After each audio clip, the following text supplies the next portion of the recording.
हिंदी 11-12 के में जो कहानियाँ आई हैं वह है उसने कहा था चंद्रहन शर्मा गुलेरी के द्वारा लिखित हैं। आइए सबसे पहले कहानी पढ़ने से पहले जान लें चंद्रहन शर्मा गुलेरी के बारे में, जो इसके कहानीकार हैं। परिचय। इनका जन्म जो है 7 जुलाई 1883 में पुरानी बस्ती जयपुर राजस्थान में हुआ था। ये जो है इनकी भाषा जो थी हिंदी के अच्छे सही जानकार थे। हिंदी, संस्कृत और अंग्रेजी तीनों विषय के ये अच्छे जानकार। इसके अलावा जो है इन्होंने अलग अलग विधाएं जैसे कि कहानी, निबंध, व्यंग, कविताएं, आलोचना, संस्मरण आदि भी उन्होंने लिखे हैं। इनकी जो मुख्य कृतियाँ हैं वह है गुलेरी रचनावली 2 खंडों में, संपादन इसका समालोचक नागरिक प्रचारणी पत्रिका संपादक मंडल के सदस्य ने इन्हें किया था। इनका निधन जो है 12 सितंबर 1922 को बनारस में हुआ। गुलेरी जी हिंदी के अति विशिष्ट कथाकार हैं। इनकी कहानी उसने कहा था कि गणना हिंदी की महानतम कहानियों में की जाती है। वह बहुमुखी रुचियों और प्रतिभा के व्यक्ति थे। उनका कार्य क्षेत्र खगोल विज्ञान, ज्योतिष, धर्म, भाषा विज्ञान, इतिहास, शोध, आलोचना आदि अनेक दिशाओं में फैला हुआ था। जयपुर वेधशाला के यंत्रों पर लगे जीर्णोद्धार तथा शोध कार्य विषयक शिलालेखों पर चंद्रधर गुलेरी नाम भी खुदा हुआ है। वह कुछ समय तक काशी हिंदू विश्वविद्यालय के प्राच्य विभाग में प्राचार्य भी रहे। अब जानते हैं हिंदी समय में चंद्रहन शर्मा गुलेरी की रचनाएं। सबसे पहले कहानी उन्होंने कौन कौन लिखी है। उसने कहा था घंटाघर, धर्मपरायण वृक्ष, पाठशाला, बुद्धू का कांटा, सुखमय जीवन, हीरे का हीरा। चंद्रहन शर्मा के द्वारा लिखी गई कविताएं झुकी कमान, भारत की जय। उन्होंने आलोचना भी लिखे हैं जिसमें किशोरीलाल गोस्वामी के उपन्यास उस पर आलोचना किया है उन्होंने। हिंदी भाषा के उपन्यास, लेखकों के नाम और हिंदी साहित्य, ये सब उनकी आलोचनाएं हैं। और उन्होंने कुछ पत्र भी लिखे हैं। बाबू श्याम सुंदर दास के नाम, महावीर प्रसाद द्विवेदी के नाम, राजमाता श्रीमती चांद कुमार के नाम, श्री रामकृष्ण दास के नाम, ये सब उनके कुछ पत्र। निबंध। गुलेरी जी ने निबंध भी लिखे हैं। इंडियन नेशनल कांग्रेस, कछुआ धर्म, क्या संस्कृत हमारी भाषा थी, कांग्रेस और स्वदेशी, काशी के पंडित 1, काशी के पंडित 2, खेल भी शिक्षा ही है, खास खसों के हाथ में ध्रुव स्वामिनी, चारण, जाल हंस की सुभाषित मुक्तावली, जोड़ा हुआ सोना, डिंगल, डिनोमिनेशन कॉलेज, ढेले चुन लो, दूध के पैगंबर, धर्म संकट, न्याय घंटा, पुरानी पगड़ी, पुरानी हिंदी, पोथी पढ़ी पढ़ी जगमुआ, बौद्धों के काल में भारतवर्ष, भाषा की भाषा, महर्षियों की वृष्टि, मारेसी मोही कुठाऊं, वंशच्छेद, विलायती राजनीति, सुलह सेब की कहानी, शिक्षा के आदर्शों में परिवर्तन, सुकन्या की वैदिक कहानी और नून, ये सब इनके प्रमुख निबंध हैं। आइए अब जानते हैं उसने कहा था चंद्रहन शर्मा गुलेरी द्वारा लिखित कहानी को विस्तार से जानते हैं। बड़े बड़े शहरों के इक्के गाड़ी वालों की जवान के कोरों से जिनकी पीठ छिल गई है और कान पक गए हैं, उनसे हमारी प्रार्थना है कि अमृतसर के बम्बू काट वालों की बोली का महरण लगावें। जब बड़े बड़े शहरों की चौड़ी सड़कों पर घोड़े की पीठ चाबुक से धुनते हुए इक्के वाले कभी घोड़े की नानी से अपना निकट संबंध स्थिर करते हैं, कभी राह चलते पैदलों की आंखों के न होने पर तरस खाते हैं, कभी उनके पैरों की उंगलियों के पोरों को चीच कर अपने ही को सताया हुआ बताते हैं और संसार भर की ग्लानि, निराशा और क्षोभ के अवतार बने नाक की सीध चले जाते हैं, तब अमृतसर में उनकी बिरादरी वाले तंग चक्करदार गलियों में हर एक लट्ठी वाली के लिए ठहर कर सब्र का समुद्र उमरा कर बच्चों खालसा जी, हटो भाई जी, ठहरना भाई, आने दो लाला जी, हटो बाछा कहते हुए सफ़ेद फेंटो, खच्चरों और बत्तकों, गन्ने और खोमचे और भारे वालों के जंगल में से राह खेते हैं। क्या मजाल है कि जी और साहब बिना सुने किसी को हटना पड़े। यह बात नहीं कि उनकी जीभ चलती नहीं, पर मीठी छुरी की तरह महीन मार करती हुई। यदि कोई बुढ़िया बार बार चेतावनी देने पर भी लीक से नहीं हटती, तो उनकी बचनावली के ये नमूने हैं। हट जा जीने जोगिए, हट जा कर्मा वालिए, हट जा पुत्ता प्यारिए, बच जा लंबी वालिए। समष्टि में इनके अर्थ हैं कि तू जीने योग्य है, तू भाग्य वाली है, पुत्रों को प्यारी है, लंबी उम्र तेरे सामने है, तू क्यों मेरे पहिए के नीचे आना चाहती है, बच जा। ऐसे बम्बू काट वालों के बीच में होकर एक लड़का और एक लड़की चौकी की एक दुकान पर आ मिले। उसके बालों और इसके ढीले सूतने से जान पड़ता था कि दोनों सिख हैं। वह अपने मामा के केश धोने के लिए दही लेने आया था और यह रसोई के लिए बढ़िया। दुकानदार एक परदेसी से गुथ रहा था जो शेर भर गीले पापड़ों की गड्डी को गिने बिना हटता न था। तेरे घर कहाँ है? मगरे में। और तेरे? माझी में। यहाँ कहाँ रहती है? अतर सिंह की बैठक में। वे मेरे मामा होते हैं। मैं भी मामा के यहाँ आया हूँ। उनका घर गुरु बाजार में है। इतने में दुकानदार निपटा और इनका सौदा देने लगा। सौदा लेकर दोनों साथ साथ चले। कुछ दूर जाकर लड़के ने मुस्कुराकर पूछा, तेरी कुरमाई हो गई? इस पर लड़की कुछ आंखें चढ़ाकर धत कहकर दौड़ गई और लड़का मुंह देखता रह गया। दूसरे तीसरे दिन सब्जी वाले के यहाँ, दूध वाले के यहाँ अकस्मात दोनों मिल जाते। महीना भर यही हाल रहा। 2-3 बार लड़के ने फिर पूछा, तेरी कुरमाई हो गई? और उत्तर में वही धत मिला। एक दिन जब फिर लड़के ने वैसे ही हंसी में चिढ़ाने के लिए पूछा तो लड़के की संभावना के विरुद्ध बोली, हाँ हो गई। कब? कल देखते नहीं, यह रेशम से कढ़ा हुआ सालू। लड़की भाग गई। लड़के ने घर की राह ली। रास्ते में एक लड़के को बोरी में ढकेल दिया। एक छाबरी वाले की दिन भर की कमाई खोई। एक कुत्ते पर पत्थर मारा और एक गोभी वाले के ठेले में दूध उड़ेल दिया। सामने नहाकर आते हुए किसी वैष्णवी से टकराकर अंधे की उपाधि पाई। तब कहीं घर पहुंचा। राम राम, यह भी कोई लड़ाई है? दिन रात खंदकों में बैठे हड्डियां कर गई।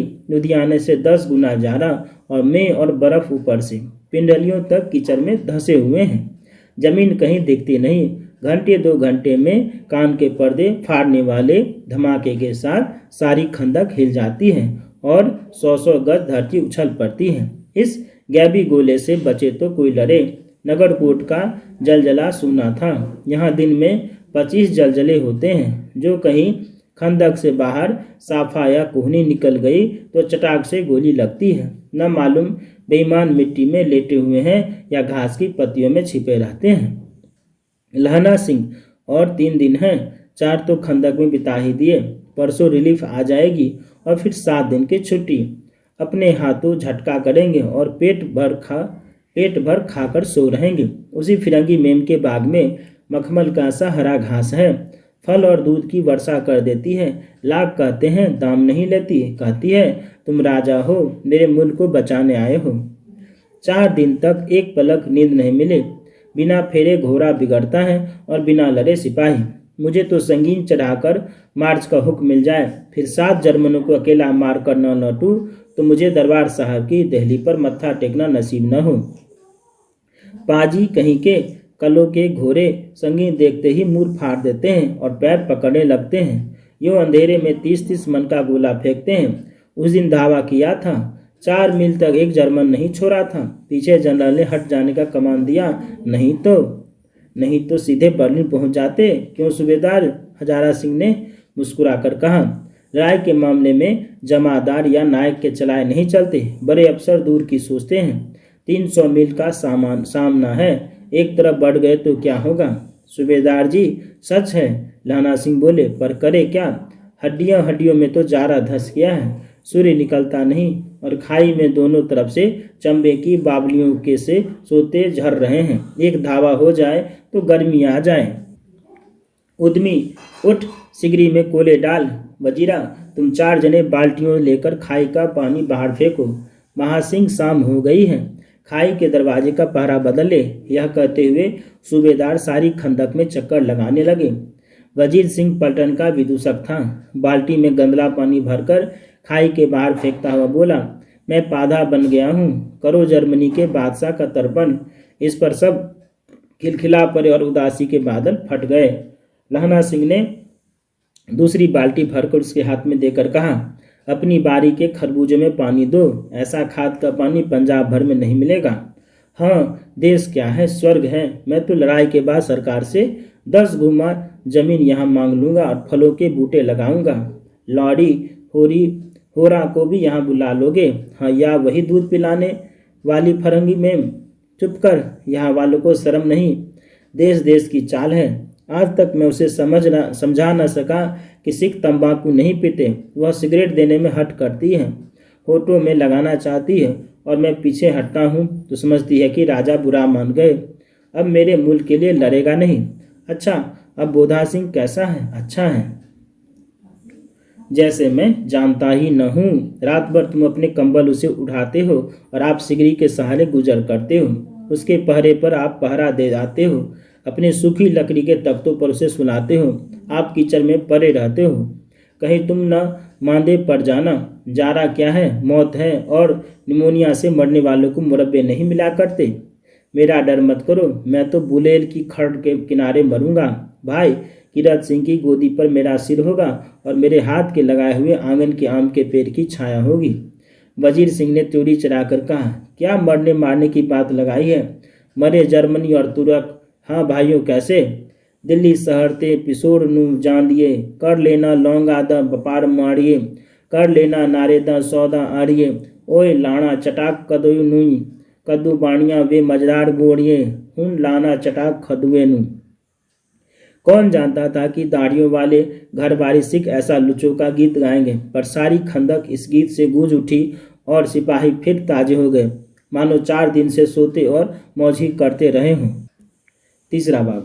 दोपहर रात गई है, अंधेरा है, सन्नाटा छाया हुआ है। बोधा सिंह खाली बिस्कुटों के टीनों पर अपने दोनों कंबल बिछाकर और लहना सिंह के 2 कंबल और एक बरान कोट ओढ़कर सो रहा है। लहना सिंह पहरे पर खड़ा हुआ है, एक आंख खाई के मुंह पर है और एक बोधा सिंह के दुबले शरीर पर। बोधा सिंह करा है।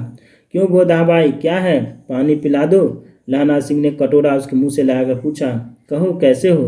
पानी पीकर बोधा बोला, कंपनी छूट रही है, रोम रोम में तार दौड़ रहे हैं, दांत बज रहे हैं। अच्छा, मेरी जर्सी पहन लो। और तुम? मेरे पास सिगरी है और मुझे गर्मी लगती है, पसीना आ रहा है। ना, मैं नहीं पहनता, 4 दिन से तुम मेरे लिए।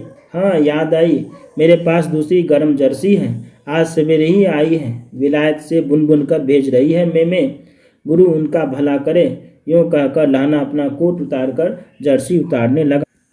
सच कहते हो और नहीं झूठ? यूं कहकर ना ही करते बोधा उसने जबरदस्ती जर्सी पहना दी और आप खाकी कोट और जीन का कुर्ता भर पहन कर पहरे पर आ खड़ा हुआ। मेम की जर्सी की कथा केवल कथा थी। आधा घंटा बीता, इतने में खाई के मुंह से आवाज आई, सूबेदार सिंह हजार सिंह। कौन? लेफ्टिनेंट साहब, हुकुम हजूर, कहकर सूबेदार तनकर फौजी सलाम करके सामने हुआ।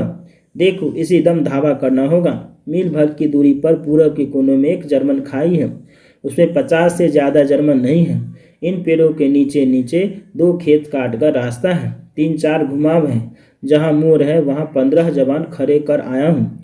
तुम यहाँ 10 आदमी छोड़कर सबको साथ ले उनसे जा मिलो, खंदक छीन कर वहीं।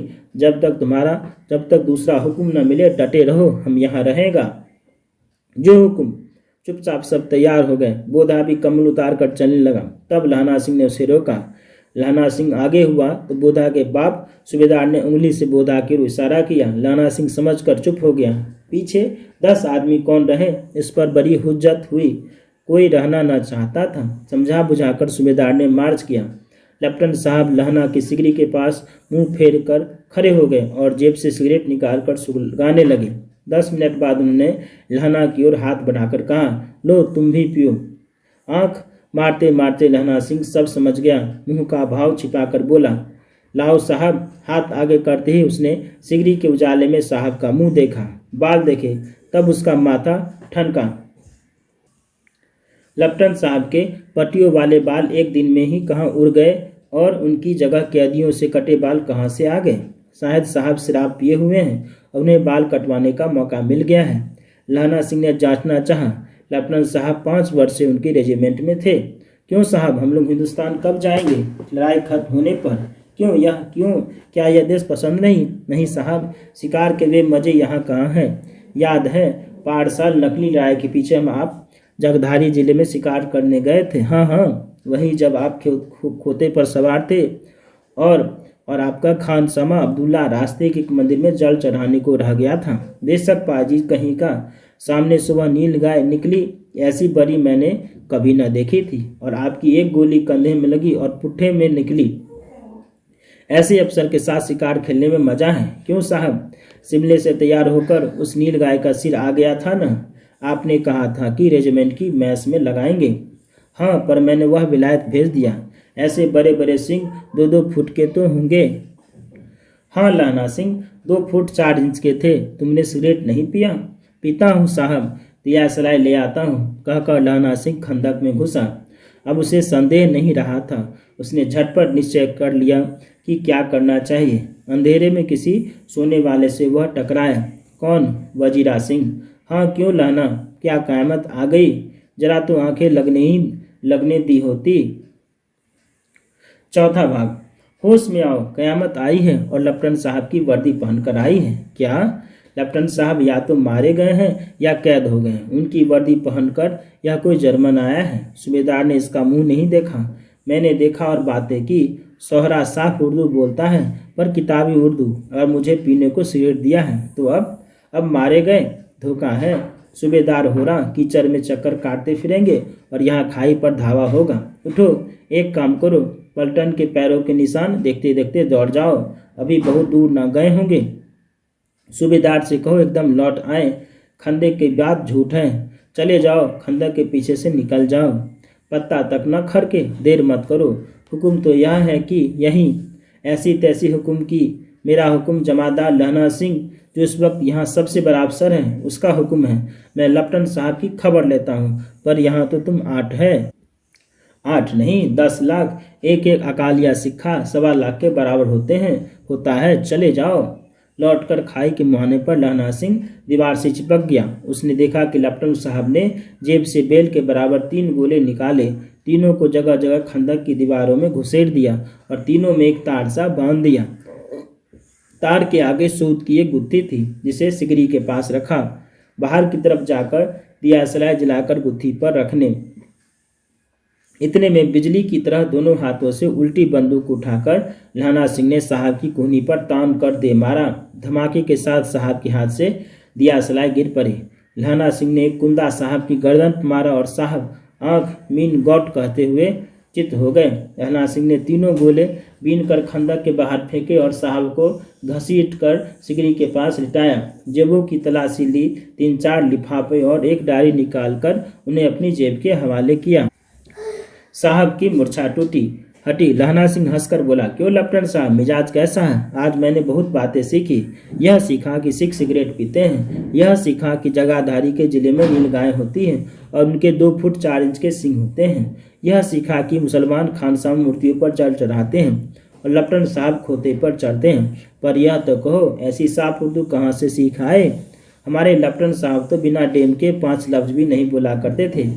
लहना ने पतलून के जेबों की तलाशी नहीं ली थी। साहब ने मानो जारे से बचने के लिए दोनों हाथ जेबों में डाले। लहना सिंह कहता गया, चालाक तो बड़े हो, पर माझे का लहना इतने बरस लेफ्टिनेंट साहब के साथ रहा है। उसे चकमा देने के लिए 4 आंखें चाहिए। 3 महीने हुए एक तुर्की मौलवी मेरे गांव आया था। औरतों को बच्चे होने के ताबीज बांटता था और बच्चों को दवाई देता था। चौधरी के बड़ के नीचे मंजा बिछाकर हुक्का पीता रहता था और कहता था कि जर्मन वाले बड़े पंडित हैं। वेद पढ़ कर उसमें से विमान चलाने की विद्या जान गए हैं। गौ को नहीं मारते। हिंदुस्तान में आ जाएंगे तो गौ हत्या बंद कर देंगे। मंडी के बनियों को बहकाता था कि डाक खाने से रुपया निकाल लो, सरकार का राज जाने वाला है। डाक बाबू पोल्हू राम भी डर गया था। मैंने मुल्ला जी की दाढ़ी मुड़ दी और गांव से बाहर निकाल कर कहा था कि जो मेरे गांव में पैर रखा तो साहब की जेब में से पिस्तौल चली और लहना की जांघ में गोली लगी। इधर लहना की हेनरी मार्टिन के 2 फायरों ने साहब की कपाल क्रिया कर दी। धड़ाक सुनकर सब दौड़ आए। बोधा चिल्लाए, क्या है? लहना सिंह ने से यह कहकर सुला दिया कि एक हरका हुआ कुत्ता आया था, मार दिया और उसे सब हाल कह दिया। सब बंदूकें लेकर तैयार हो गए। लहना ने साफा फाड़कर घाव के दोनों तरफ पट्टियां कसकर बांधी। घाव मांस में ही था। पट्टियों के कसने से लहू निकलना बंद हो गया। इतने में 70 जर्मन चिल्लाकर खाई में घुसे। सिखों की बंदूकों की बाढ़ ने पहले धावे को रोका, दूसरे को रोका, पर यहाँ थे 8। लहना सिंह तक कर मार रहा था। वह खड़ा था और लेटे हुए थे और वे 70 अपने मुर्दा भाइयों के सिर पर चढ़कर जर्मन आगे घुसे आते थे।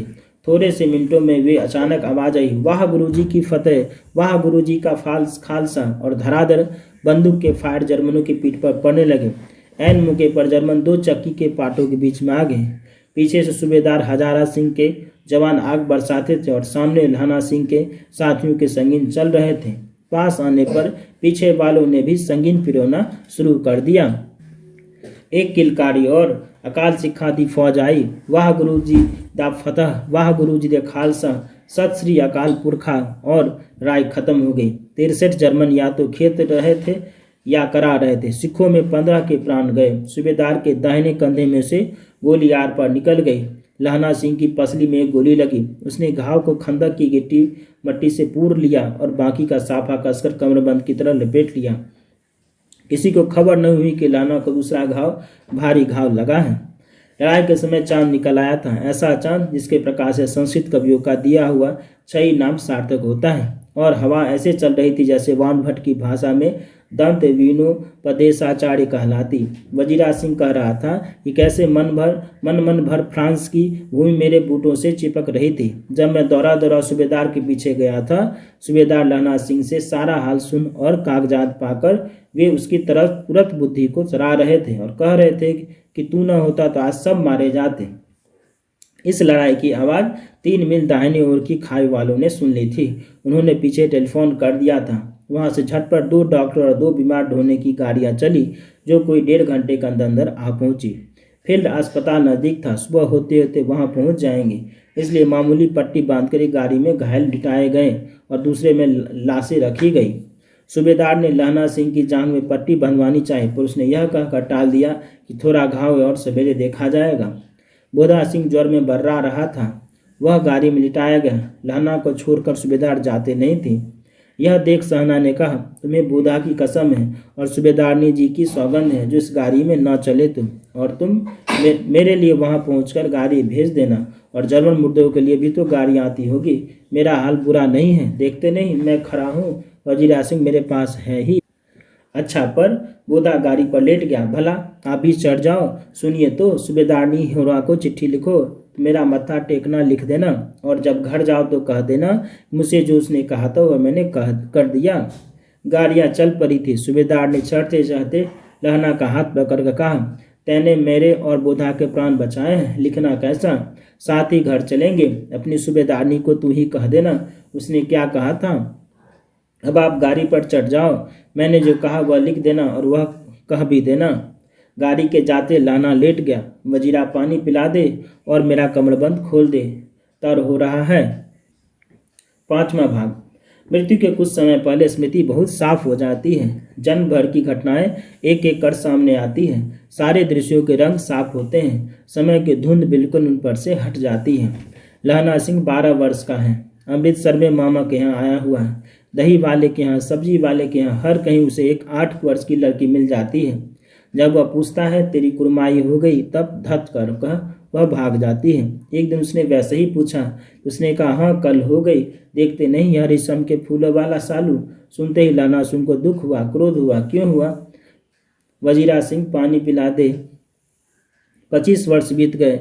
अब लहना सिंह ने 77 राइफल्स में जमादार हो गया है। उस 8 वर्षीय कन्या का ध्यान ही न रहा। न मालूम वह कभी मिली थी या नहीं। 7 दिन की छुट्टी लेकर जमीन के मुकदमे की पैरवी करने वह अपने घर गया। वहाँ रेजिमेंट के अफसर की चिट्ठी मिली कि फौज नाम पर आ जाती है, फौरन चले आओ। साथ ही सूबेदार हजारा सिंह की चिट्ठी मिली कि मैं और बोधा सिंह भी नाम पर जाते हैं, लौटते हुए हमारे घर होते जाना, साथ ही चलेंगे। सूबेदार का गांव रास्ते में पड़ता था और सूबेदार उसे बहुत चाहता था। लहना सिंह सूबेदार के यहाँ पहुंचा। जब चलने लगे तब सूबेदार बेड़े में से निकल कर आया। बोला, लहना सूबेदारनी तुमको जानती है, बुलाती है, जा मिला। लहना सिंह भीतर पहुंचा। सूबेदारनी मुझे जानती है? कब से? रेजिमेंट के क्वार्टर में तो कभी सूबेदार के घर के लोग रहे नहीं। दरवाजे पर जाकर मत्था टेकना कहा। आशीष सुनी। लहना सिंह चुप। मुझे पहचाना नहीं? तेरी कुरमाई हो गई? धत कल हो गई। देखते नहीं रेशमी बूटों वाला सालू अमृतसर में। भावों की टकराहट से मूर्छा खुली, करवट बदली, पसली का घाव बाहर निकला। वजीरा पानी पिला। उसने कहा था स्वप्न चल रहा है। सूबेदारनी कह रही है, मैंने तेरे को आते ही पहचान लिया। एक काम कहती हूँ, मेरे तो भाग फूट गए। सरकार ने बहादुरी का खिताब दिया है, लायलपुर में जमीन दी है, आज नमक हलाली का मौका आया है। पर सरकार ने हम तीमियों की एक घंघरिया पलटन क्यों न बना दी, जो मैं भी सूबेदार जी के साथ चली आ जाती। एक बेटा है, फौज में भर्ती हुए उसे 1 ही बरस हुआ है। उसके पीछे 4 और हुए, पर एक भी नहीं जिया। सूबेदारनी जी रोने लगी। अब दोनों जाते हैं, मेरे भाग। तुम्हें याद है, एक दिन तांगे वाले का घोड़ा दही वाले की दुकान के पास बिगड़ गया था। तुमने उस दिन मेरे प्राण बचाए थे। आप घोड़े की लातों में चले गए थे और मुझे उठाकर दुकान के तख्ते पर खड़ा कर दिया था। ऐसे ही इन दोनों को बचाना, यह मेरी भिक्षा है। तुम्हारे आगे आंचल पसारती। रोते रोते सूबेदारनी ओबरी में चली गई। लहना भी आंसू पोंछता हुआ बाहर आया। वजीरा सिंह, पानी पिला, उसने कहा था। लहना का सिर अपनी गोद में लिटाए वजीरा सिंह बैठा है। जब मांगता है तब पानी पिला देता है। आध घंटे तक लहना चुप रहा, फिर बोला, कौन कीरत सिंह? वजीरा ने कुछ समझ कर कहा, हाँ भैया, मुझे और ऊंचा कर ले, अपने पट्ट पर मेरा सिर रख लो। वजीरा ने वैसा ही किया। हाँ अब ठीक है, पानी पिला दे। बस अब के हार में यह आम खूब फलेगा। चाचा भतीजा दोनों यही बैठकर आम खाना। जितना बड़ा तेरा भतीजा उतना ही यह आम है। जिस महीने उसका जन्म हुआ उसी महीने मैंने इसे लगाया था। वजीरा सिंह के आंसू टप टप टपक रहे थे। कुछ दिन पीछे लोगों ने अखबार में पढ़ा, फ्रांस और बेल्जियम 68वीं सूची, मैदान में घाव से मरा, नंबर 77 सिख राइफल जमादार